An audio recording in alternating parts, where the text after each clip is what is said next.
Hello students, today we'll be discussing factors affecting the financing decision. हमने अपने last video में introduction देखा था फाइनेंसिंग डिसीजन का. अब हम 7 फैक्टर्स जो इसको अफेक्ट करता है उनके बारे में डिटेल में पढ़ेंगे. Might it keep it in your mind, there are 7 factors that are affecting the financing decision and we'll discuss these factors in detail now. तो सबसे पहले आता है पहला फैक्टर है cost. This particular point says we have two sources of finance as I told you in my previous video. Borrowed fund, owner fund. Borrowed fund को debt capital भी बोलते हैं और ओनर फंड को शेयर होल्डर फंड भी बोलते हैं. पहला पॉइंट आपका बोलता है अगर डेट कम रेट ऑफ इंटरेस्ट पर अवेलेबल है, in this case the company would prefer to go for debt than equity and vice versa. अगर debt की availability high rate of interest पर है, then in that case equity is preferable compared to debt. Very simple point to understand. Second is your risk. आप देखेंगे कि second point और fifth point काफी मिलता जुलता point है. सबसे पहले सेकेंड पॉइंट को डिस्कस करते हैं, रिस्क. यहाँ पर दो तरीके की रिस्क की बात की गई है. Number 1 is your operating risk, also known by the name of business risk, and another is your financial risk, जो कि मैं आपके प्रीवियस वीडियो में भी डिस्कस कर चुकी हूँ कि फाइनेंशियल रिस्क का क्या मतलब होता है. पहले बात करती हूँ ऑपरेटिंग रिस्क की. Operating risk means risk of inability to meet fixed operating charges. मेरी बिजनेस में डे टू डे एक्टिविटीज के कितने खर्चे हैं. मुझे रॉ मटेरियल खरीदना पड़ता है. मान लीजिए बिल्डिंग रेंट पर है तो मुझे रेंटल एक्सपेंसेस पे करना है, एम्प्लॉयज को सैलरी पे करनी है, इंश्योरेंस करा रखा है तो इंश्योरेंस प्रीमियम पे करना है. अगर मेरे ऑपरेटिंग एक्सपेंसेस हाई हैं तो इसका मतलब है कि मेरी ऑपरेटिंग रिस्क हाई है. इस केस में मैं अपनी फाइनेंशियल रिस्क को नहीं बढ़ा सकती. फाइनेंशियल रिस्क क्या है पहले भी डिस्कस कर चुकी हूँ. फाइनेंशियल रिस्क है risk of inability to meet fixed financial charges. कहने का मतलब है अगर मैंने पैसा उधार पे ले रखा है तो डेफिनेटली मुझे इंटरेस्ट पेमेंट भी टाइमली से करना पड़ेगा. जो भी लंप सम अमाउंट उठाया है उसका भी पेमेंट टाइमली करना पड़ेगा. और definitely in case of owner fund preference share holders को भी फिक्स रेट पर डिविडेंड पे करना पड़ता है. ये सारे ऑब्लिगेशंस टाइमली फुलफिल करना है. तो यहाँ पर ये पॉइंट बोल रहा है अगर मेरी ऑपरेटिंग कॉस्ट हाई है, दैट मीन्स मेरा ऑपरेटिंग रिस्क हाई है.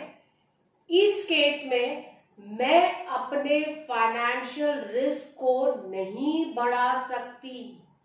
I will not keep dependency on डेब्ट. दैट मीन्स डिपेंडेंसी ऑन डेब्ट has to be reduced.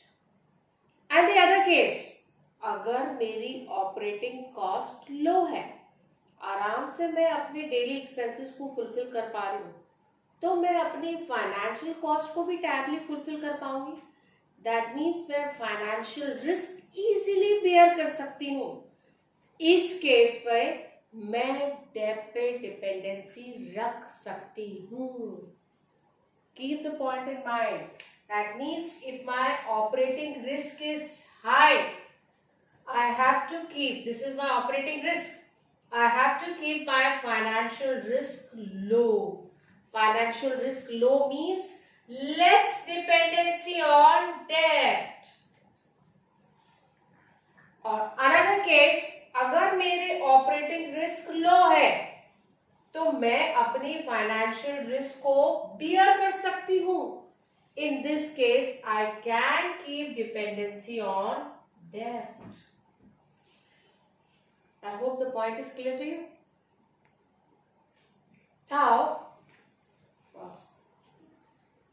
Now I come to my third point affecting my financing decision, that is known by the name of flotation cost. You've already come across this word flotation cost का मतलब क्या होता है सबसे पहले जानते हैं। That means it is a cost which is involve in issuing the securities. अगर मैं शेयर कैपिटल की बात करूं, क्या कॉस्ट इनकर करनी पड़ती है? ब्रोकर को अपॉइंट करना पड़ता है जो कि आपके शेयर्स को सेल करने में मदद करेगा, उसे ब्रोकरेज पे करनी है, अंडरराइटर्स अपॉइंट करने पड़ते हैं जिन्हें अंडरराइटिंग कमीशन देनी पड़ती है, एडवर्टाइजिंग करनी पड़ती है, प्रोस्पेक्टस इशू करने पड़ते हैं, स्टॉक एक्सचेंज पर लिस्ट होने के लिए लिस्टिंग फीस पे करनी पड़ती है। All these expenses come in the category of flotation cost and it is usually presumed that flotation cost is higher in equity than in the case of debt. And looking into this prospect, the company will decide whether to raise the fund from equity or debt. Another point is your cash flow position. Company की cash flow position sound भी हो सकती है, strong भी हो सकती है, or there can be shortage of cash. I'm talking about the liquid cash. अगर कंपनी की कैश फ्लो पोजीशन स्ट्रांग है तो कंपनी अपने कमिटमेंट्स को टाइमली फुलफिल कर सकती है। दैट मीन्स इंटरेस्ट का पेमेंट टाइमली कर सकती है, obligation repayment obligation timely fulfil कर सकती है। इस केस में company can keep the dependency on debt. And another situation जहां पर शॉर्टेज ऑफ कैश की बात न करूं, कंपनी की कैश फ्लो पोजीशन साउंड नहीं है, इस केस में कंपनी चाहते हुए भी डेट पर डिपेंडेंसी नहीं रख सकती क्योंकि कंपनी अपने कमिटमेंट्स को टाइमली फुलफिल नहीं कर पाएगी। The company has to depend upon equity in such a situation. Next is your level of fixed operating cost. जैसा कि मैंने आपको बताया, आपका सेकेंड पॉइंट और आपका फिफ्थ पॉइंट बहुत मिलता जुलता है, सिर्फ वहां पे वर्ड रिस्क लगा दिया है, यहाँ पर पॉइंट कॉस्ट लगा दिया है। तो ये पॉइंट भी यही बात बोल रहा है, अगर मेरी ऑपरेटिंग कॉस्ट हाई है, इस केस में मैं अपनी फाइनेंशियल कॉस्ट को लो रखूंगा। लो रखूंगा means I will have to keep less dependency on the debt. Operating cost high है तो मैं अपने कमिटमेंट्स को टाइमली फुलफिल नहीं कर पाऊंगा which are associated with the financial cost। और अगर मेरी ऑपरेटिंग कॉस्ट लो है, operating cost means the daily expenses, I have to pay the salaries, I have to pay the rental expenses, I have to pay for the raw materials and so. अगर already इसका burden बहुत ज्यादा है तो मैं अपनी financial cost को नहीं बढ़ा सकती। इस केस में I have to keep less dependency on debt. And last, control consideration. ये पॉइंट बोलता है, देखिए आप सेकेंड पॉइंट और फिफ्थ पॉइंट बहुत मिलता जुलता है, they are giving you the same prediction, only the word risk has been replaced with the cost here. Control consideration, जैसे कि मैंने आपको बताया था पहले भी कि कंपनी के रियल ओनर्स कौन होता है? Equity share holders. जितने भी डिसीजंस कंपनी में लिए जा रहे हैं उनमें real hold equity share holder का होता है। That means they have complete voting rights in the management of the company. And profits, जब बम्पर प्रॉफिट्स होते हैं तो सबसे ज्यादा एंजॉयमेंट करने वाले कौन होते हैं? Equity share holders, because they are residual owners. उन्हें सबसे आखिरी में अपना शेयर ऑफ प्रॉफिट मिलता है। तो बम्पर सिचुएशन में जब कंपनी बहुत अच्छा प्रॉफिट कमा रही है तब प्रॉफिट को एंजॉय करने वाले भी इक्विटी शेयर होल्डर्स होते हैं। इनका रेशियो फिक्स नहीं होता है कि what dividend percentage has to be given, that is not fixed in advance.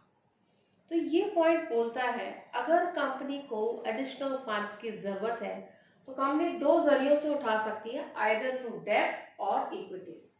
अगर कंपनी ने और इक्विटी शेयर्स इशू किए तो हमारे एग्जिस्टिंग शेयर होल्डर का राइट डाइल्यूट हो जाएगा, इजंट इट? कंपनी के मैनेजमेंट में और भी शेयर होल्डर्स पार्टिसिपेट करने लग जाएंगे, रेसिडुअल प्रॉफिट में और भी लोगों का पार्टिसिपेशन हो जाएगा, तो मेरे एग्जिस्टिंग शेयर होल्डर्स का राइट डाइल्यूट हो जाएगा।